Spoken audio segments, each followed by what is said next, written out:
পাকিস্তানের সেনা প্রধান আসিম মুনির যুক্তরাষ্ট্র সফরে আছেন। সেই সফরে তিনি একটি মিটিংয়ে বা ঘরোয়া পরিবেশে তিনি কিছু কথা বলেছেন যে পাকিস্তান পারমাণবিক শক্তিধর একটি দেশ।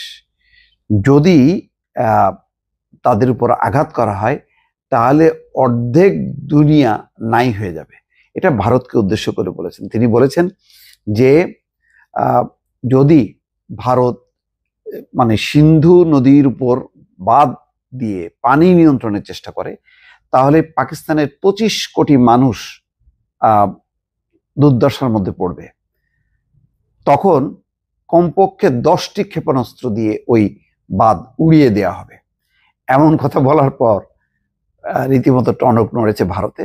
তারা আনুষ্ঠানিকভাবে প্রতিক্রিয়া জানিয়েছে এবং বলেছে যে তৃতীয় একটা দেশে বসে এই ধরনের আস্ফালন করা এটা দুঃখজনক এবং এটার প্রতি তারা আন্তর্জাতিক সম্প্রদায়ের দৃষ্টি কেড়েছে। মোট কথা, আসিম মুনিরের এইরকম বক্তব্যে ভারত যথেষ্ট পরিমাণ চিন্তিত হয়েছে নানান কারণে। এমনিতেই এখন ভারত আমেরিকার সম্পর্ক ভালো যাচ্ছে না। ডোনাল্ড ট্রাম্প এবং মোদির মধ্যে যেই শুল্ক যুদ্ধ, সেটা মোটামুটি সবাই দেখতে পেরেছে যে 50% শুল্ক আরোপ করেছে, যার মধ্যে 25% হচ্ছে জরিমানা শুল্ক রাশিয়া থেকে তেল কেনার দায়। তো এইটা রীতিমতো ভারতের জন্য অপমানজনক। বাণিজ্য চুক্তি যেটা হওয়ার কথা ছিল যুক্তরাষ্ট্র এবং ভারতের মধ্যে, সেটাও এখন অনিশ্চিত। এবং ডোনাল্ড ট্রাম্প রীতিমতো বলেছে যে ভারতের জন্য আরো অনেক খেলা বাকি আছে। বলেছে, তার মানে ইঙ্গিত দিয়েছে যে আরো তাদের খবর আছে। এই অবস্থায় পাকিস্তানের সেনাপ্রধান আসিম মুনির যখন যুক্তরাষ্ট্রের মাটিতে বসে হুমকি দেয়, তখন বোঝা যায় যে একটা পরোক্ষ ইঙ্গিত বা সমর্থন আছে। নতুবা তৃতীয় কোনো দেশে যে এরকম বক্তব্য দেয়া, এটা কূটনীতির শিষ্টাচারের মধ্যে পড়ে না, রীতিনীতির মধ্যে পড়ে না। কিন্তু কেন বলছে? কারণ আসিম মুনির ভালো করেই জানে যে এখন যুক্তরাষ্ট্রের সাথে পাকিস্তানের একটা দহরম মহরম সম্পর্ক চলছে। যুক্তরাষ্ট্র পাকিস্তানের সাথে নিবিড় বন্ধুত্ব করতে চায় এবং অল্প কয়েকদিনের ব্যবধানে আসিম মুনিরকে আবার তারা দাওয়াত দিয়েছে। এবং যেটা গুঞ্জন আছে যে আসিম মুনিরকে ডোনাল্ড ট্রাম্প চান তিনি যেন পাকিস্তানের প্রেসিডেন্ট পদে থাকে। অর্থাৎ আসিম মুনিরের যেই সাহস, তার যেই স্মার্টনেস এবং বক্তব্য, সেগুলো ডোনাল্ড ট্রাম্পকে আকৃষ্ট করেছে। সেই কারণে ডোনাল্ড ট্রাম্পের পছন্দ যে আসিম মুনির যাতে পাকিস্তানের প্রেসিডেন্ট হন। এই ঘটনা, এর মধ্যে আবার অনেক তারা বিনিয়োগও বাড়িয়েছে। পাকিস্তানে তেল চুক্তি করেছে যাতে তেল উত্তোলন করা যায়।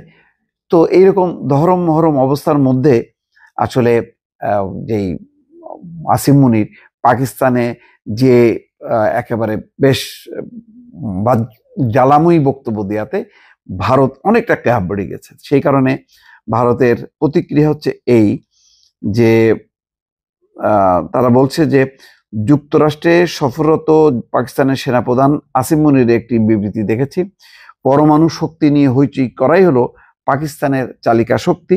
পাকিস্তানের সেনাপ্রধানের দায়িত্ব জ্ঞানহীন মন্তব্য নিয়ে আন্তর্জাতিক সম্প্রদায় নিজেদের সিদ্ধান্তে আসতে পারে, কিন্তু একটি দেশের পারমাণবিক কমান্ড ও কন্ট্রোল নিয়ে যে সংশয় ছিল তা আরো জোরালো হচ্ছে এবং এই দেশের সেনাবাহিনী সন্ত্রাসবাদীদের সঙ্গে হাতে হাত মিলিয়ে চলে। বিবৃতিতে বলা হচ্ছে, আরো দুঃখজনক বিষয় হলো বন্ধু তৃতীয় দেশের মাটিতে দাঁড়িয়ে মুনির এই কথা বলেছেন। ভারত ইতিমধ্যে স্পষ্ট করে দিয়েছে যে তারা কোনো পরমাণু ব্ল্যাকমেইলের কাছে নতি স্বীকার করবে না।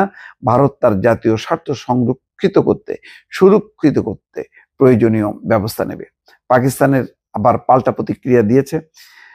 ভারতের এই বিবৃতির পর পাকিস্তানের পররাষ্ট্র মন্ত্রণালয় সামাজিক যোগাযোগ মাধ্যমে একটা বিবৃতি দিয়েছে। সেখানে বলা হয়েছে, ভারতের পররাষ্ট্র মন্ত্রণালয় যে অপরিণত মন্তব্য করেছে তা পাকিস্তান কড়াভাবে খারিজ করে দিচ্ছে। ভারত অপ্রাসঙ্গিকভাবে বিবৃতি এবং তথ্য বিকৃত করেছে।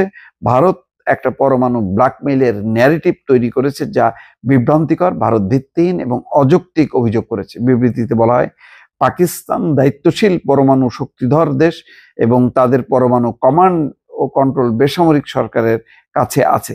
তারা এই বিষয়ে সবসময় শৃঙ্খলা এবং সংযম দেখিয়েছে। ইসলামাবাদ আরো বলেছে, পাকিস্তান সন্ত্রাস বিরোধী যে পদক্ষেপ নিয়েছে গোটা বিশ্ব তা স্বীকার করেছে। আমাদের নিরাপত্তা বাহিনী সন্ত্রাসবাদীদের বিরুদ্ধে নিরন্তর লড়াই করছে। ভারতের পররাষ্ট্র মন্ত্রণালয় কোন রকম তথ্য ছাড়াই আমাদের বিরুদ্ধে দায়িত্ব জ্ঞানহীন অভিযোগ করেছে। মোট কথা এখন ভারত এখন যেহেতু নাজুক অবস্থার মধ্যে আছে, সেই সুযোগে এখন পাকিস্তান রীতিমতো সাইজ করা শুরু করেছে ভারতকে। দর্শক ভালো থাকবেন, আল্লাহ হাফেজ।